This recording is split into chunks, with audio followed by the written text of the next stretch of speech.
you have a greater portion of your assets in cash and cash equivalents. Who knows? Again, and of course, what it probably means is they're getting ready to buy some. Okay? Where do they get the 10% from? Right here, it'll be this number over that number. So just to kind of sum up, in every case, total assets will be the denominator, and each one of these will be the numerator. Okay, and then of course down here, the same number will show up as a total liabilities and revenues equity. So you guys doing good? All right. So let's do this now. Let's do exercise 717, and 717 will now take the exercise 717 is in page 717. So it's exercise 7-7. And it's on page 717.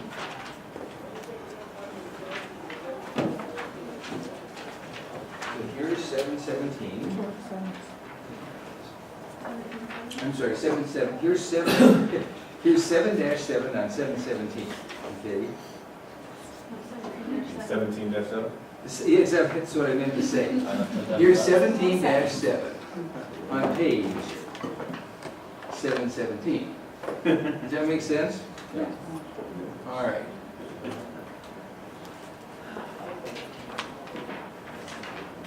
Now, again, what will happen in this case, total assets will be the denominator, and each one of these will be the numerator. And now you're comparing it how it changes across 3 years. And down here, again, total liabilities and equity will be the denominator. Each of these will be the numerator. And again, it's 3 years instead of 2.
Let me put up 2010 for feedback.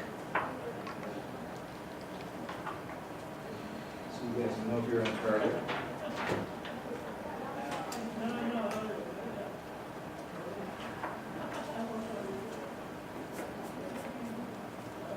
And again, total assets is 100%, total liabilities and owner's equity is 100%.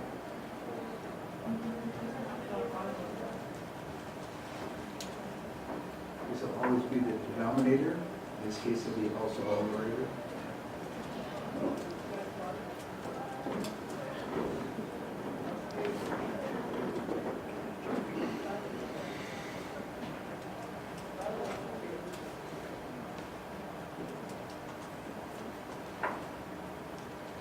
Jonathan, are you ready for some more answers? All right. So here's 2011.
All right.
All right, any questions?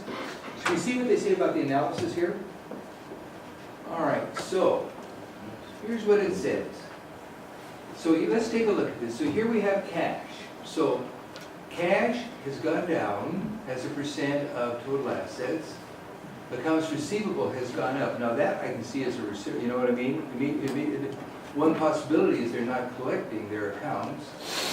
Okay, so accounts receivable went up, cash went down. Inventory also, man, inventory went up. Okay, went up by half, by 50%. Okay, prepaid expenses went up, and planned assets went down. All right. Accounts payable went up.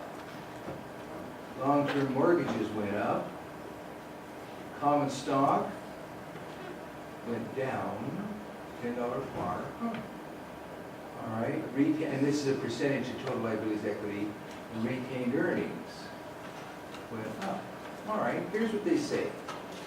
So cash as a percent of assets is declining. This is favorable, provided the sufficient cash is available for operations. Okay. Accounts receivable have increased as a percent of assets. This may be unfavorable when assets are tied up in an unproductive manner and there are more assets at risk of uncollection. It could be favorable if increased sales outweigh those costs and risks. Planned assets have declined as a percentage of assets. This is favorable if the company is operating more efficiently. It could be unfavorable if the company is downsizing due to poor performance. Accounts payable have markedly increased as a percent of net assets. This could reveal liquidity constraints. Okay. Common stock has markedly declined. This could reflect the stock buyback program and other mechanisms to reduce shares outstanding. Huh. All right. You guys doing good? All right. Yeah. Well, the one that I question is that first one where it says cash as a percent of the assets Okay. that has declined. This is favorable, provided sufficient cash is available for operations. I mean, if my cash has gone down, how could that still be considered favorable? Well, it's, first of all, what it says, first of all, cash is an unproductive asset. It doesn't make anything, right?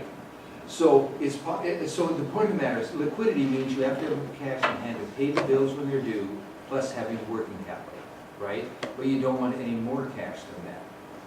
And so it might be that they had too much cash, and so they had an unproductive asset. And now that unproductive asset is decreased, is what they're saying. Okay? No.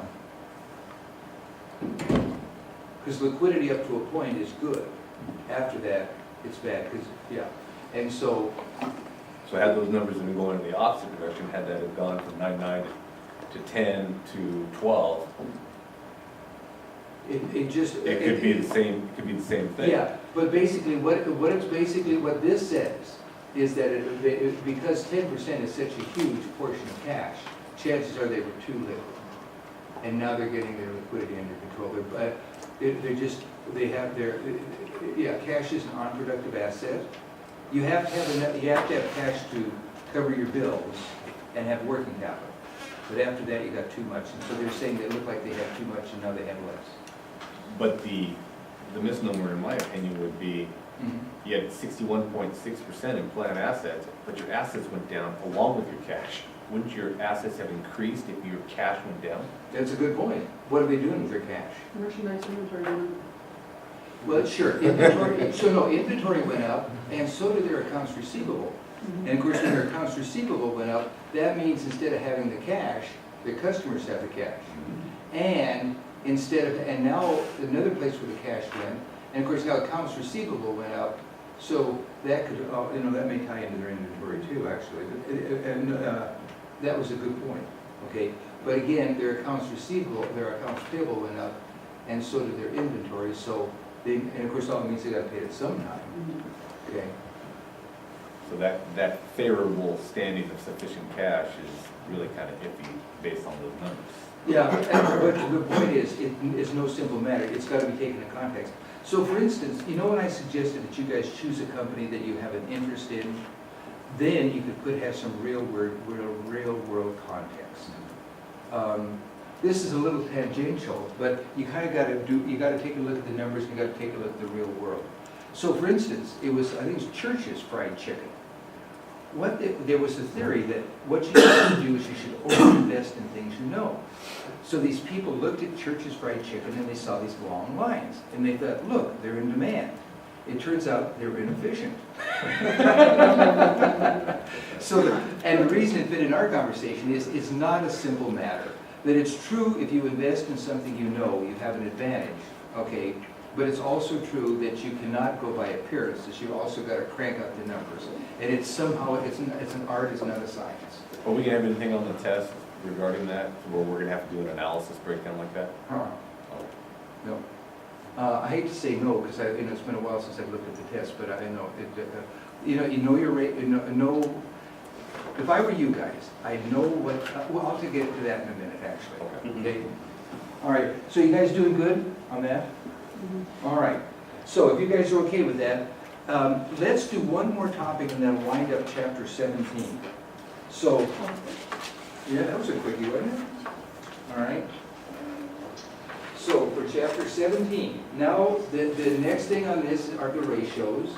So if you guys could turn to page 705, here are the ratios. So you know, as 201 and 202 have gone along, and again, we're getting the ratio analysis. So we did the horizontal, across time.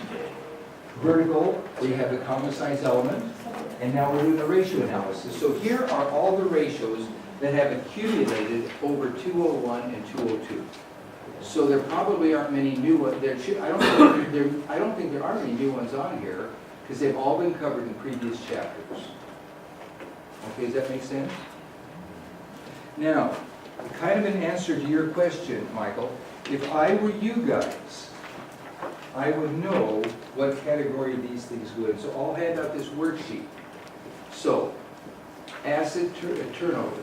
So, okay, label the following ratios by category, right? L for liquidity, P for profitability, LT for long-term solvency, C for cash flow adequacy, M for market strength. So, here you have liquidity and efficiency, like the current ratio, current assets over current liability. The asset test, we've also been calling that the quick ratio, are the cash and near cash over current liabilities. Those are all liquidity. If you go down here to solvency, this is all like a debt ratio, okay? So and again, what that means is the fact that the less debt you have, the more likely you are to be around in the long run. Because if you have a lot of debt, you've committed yourself to a huge cash outlay periodically. When business slows down, as it's going to be, your business is in peril. Then we had profitability, things like the profit margin ratio, and market prospects, things like the price-to earnings ratio, your dividend yield, okay? All right, so let's do an exercise here. Let me hand this out. There's a typo here, incidentally. This is profit margin, make that profit margin, okay? So, and again, I'll put up the answers to this in a minute. Let me hand out, so, and this does work, these other things always work better if you get a chance to walk them through. So you guys want to be a team? Okay, and as a hint, if I were you guys, I would know these categories. Not necessarily. Yep. You got the hint, right? Yeah. All right. Oh, Junior, don't wake up. Know the categories. You just look like you're sleeping. All right. Okay. Here you are. And it was been kind to me. Yeah. And I'll give everybody one. I just want you guys to be sure to form a team. Okay. Sure. In fact, Justin, could you hand this back to us, guy? Okay. All right. Or Julia. Here you guys go. You're welcome. Here you guys go. Do we need to know most of the ratios or just the categories? Categories. Okay. I hate to say that. No, the ratios, but the ratios, we've learned them as we've gone along. So I don't think that the ratios almost always follow from the name. So if they give you the name, you can probably recite the ratio because they're labeled clearly. But what's really important is you know the category. Okay. All right. Here you guys go. You guys want to be a team? Yeah, you're welcome. You guys want to be a team? You look like the educated, so you look like the nice kids. Okay. All right. Here you guys go. You guys want three? Do you want to be a team? And again, it really does work better. And talk to you. All right.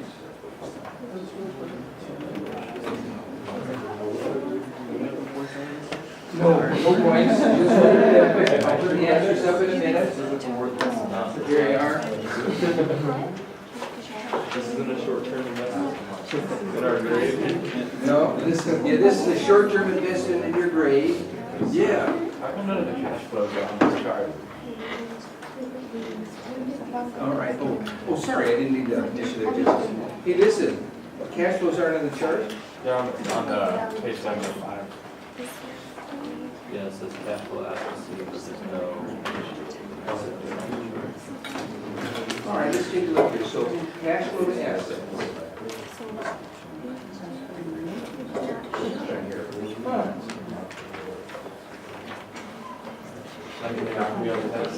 They'll be on the test. Okay. So know what category they're in. And of course, what you're talking about there is cash flow adequacy, right? Listen, Andrew, page 705, what is it on page 706 or something? I didn't see how seven oh six did that. No, it's not. I agree with you on that one. I don't know.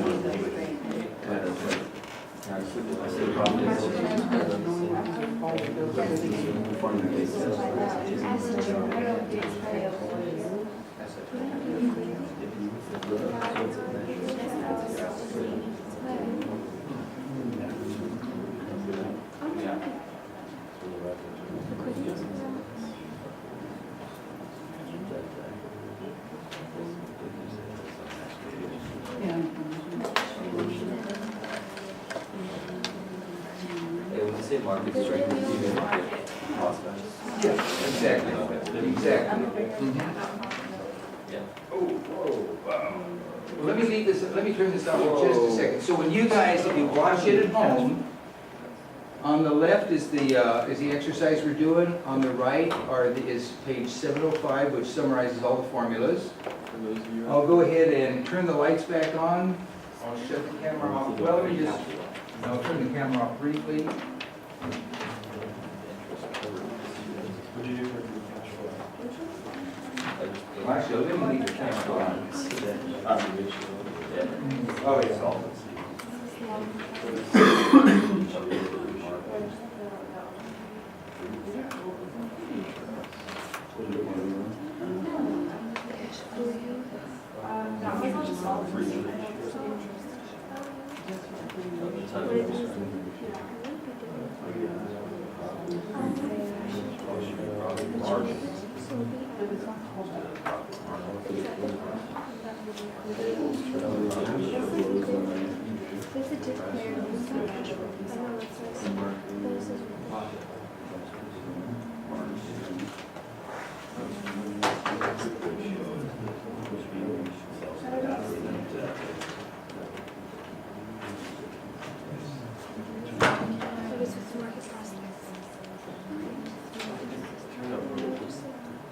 Yeah, when I hear,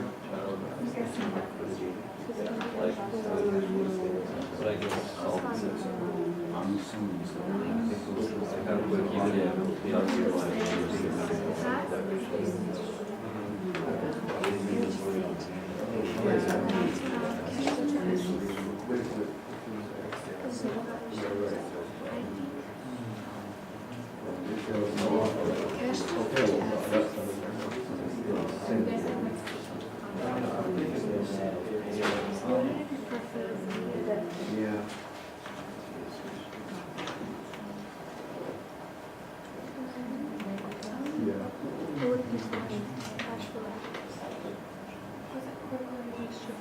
It's the asset administration.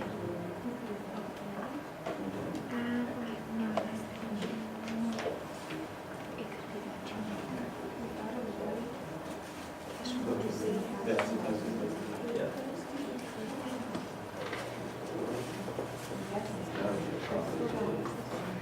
Return on it, return on assets, and return on equity. I think that would be profitability.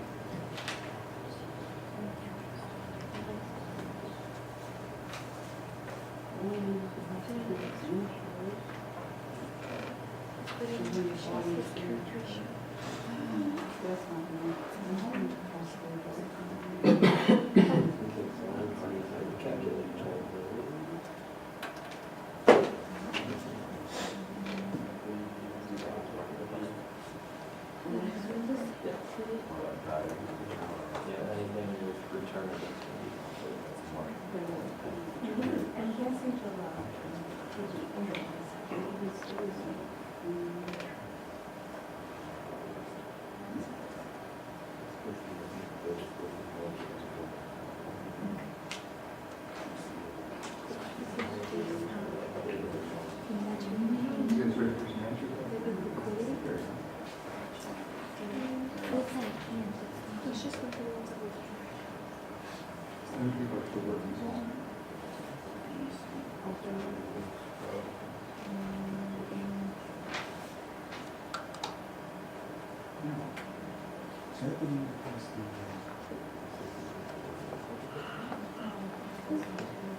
No,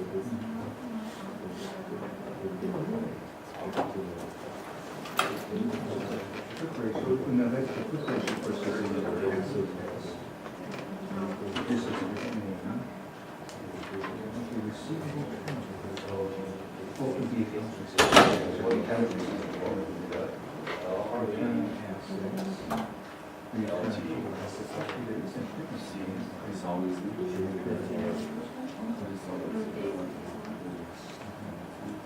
Okay.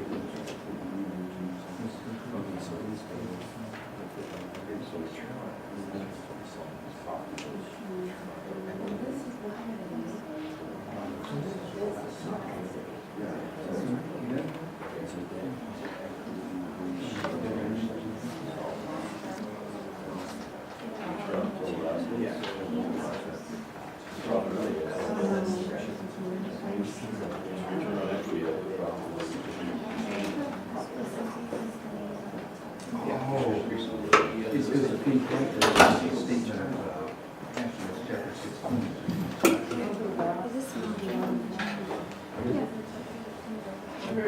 Well, what I want to do is, this is what we need. And so that it covered first.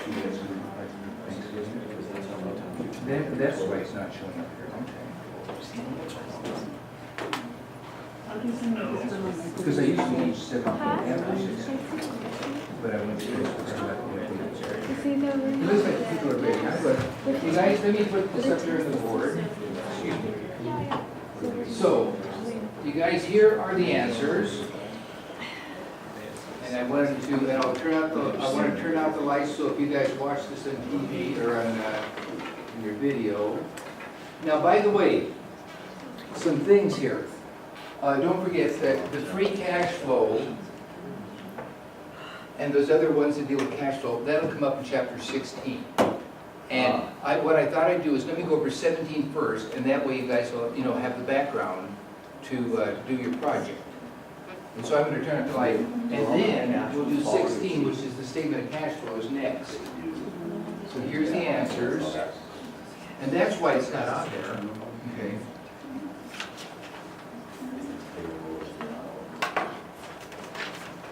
Days payable, I guess, is down on page 705, but of course that's liquidity. I have a question. Yeah. For asset turnover, the first one is the liquidity and efficiency.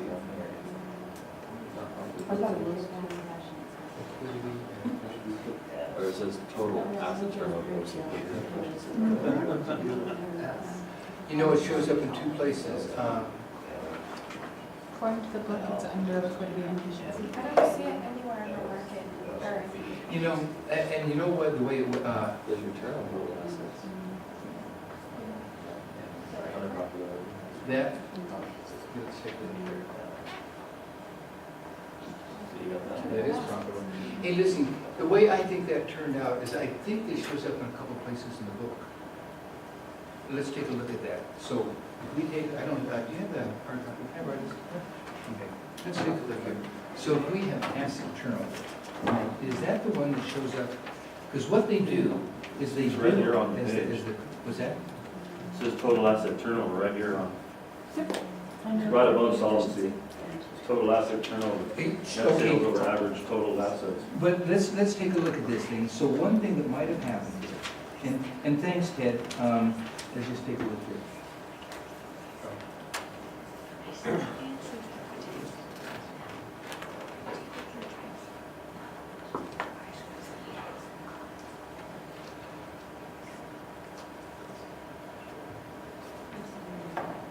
Okay.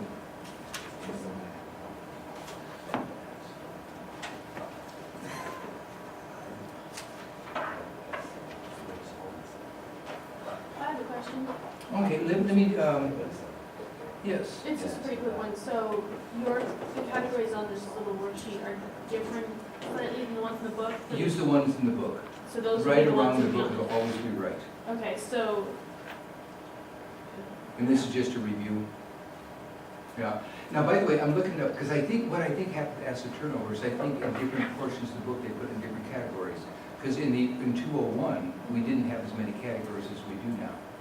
So for instance, the, many of the debt to equity ratio, I think that was, now here's is under long-term solvency. But it was back in chapter 1 or 2 or wherever it came up, it was in a different categories because we didn't have solvency. It was what, a measure of liquidity or ratio or something. So what happened is the categories evolved as the number of where they went, what category they went into evolved as the course evolved. Because we have more categories now, because solvency, this is the first time solvency has come up. Prior to this, I think they threw it under profitability. And I think, and I bet you the same thing happened to the asset turnover. I was just looking it up, and this is my guess, but I'm not sure. But, Sky, the point of the matter is, the book is right. Okay, all I wanted to do this year was just kind of work through it, so. And then the cash, and then the free cash flow, that would be chapter 16.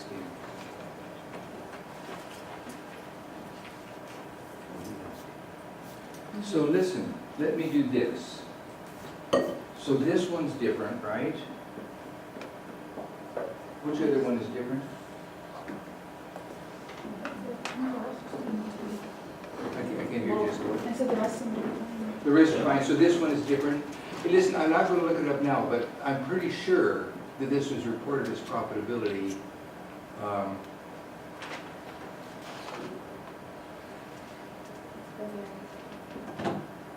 Okay. Down. Let's take a Right look above at solvency. It's under total It's asset total turnover. asset turnover. First one. The last I one. expounded a minute ago. Okay. It's right above the word solvency. Solvency. Oh, okay. Liquidity efficiency. First of all, I'm pretty sure that what happened in that one, yeah, it was under profitability earlier in the book. I'm going to change it to, okay. All right. Should be liquidity. It should be liquidity. Report as liquidity, okay? Because let's go by this. But I'm pretty sure, anyway.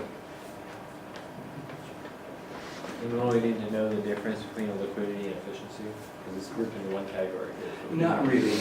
Just go and just this is the category you need to know. Yeah. All right, sounds good. How's everybody doing? Well, we did a good job on this. All right, so listen, should we take our, actually, should we kind of went over longer than I wanted. This is a good break place. Should we just continue on and get out early? Yeah. You guys ready for a break? Yes. Continue on, go for the break.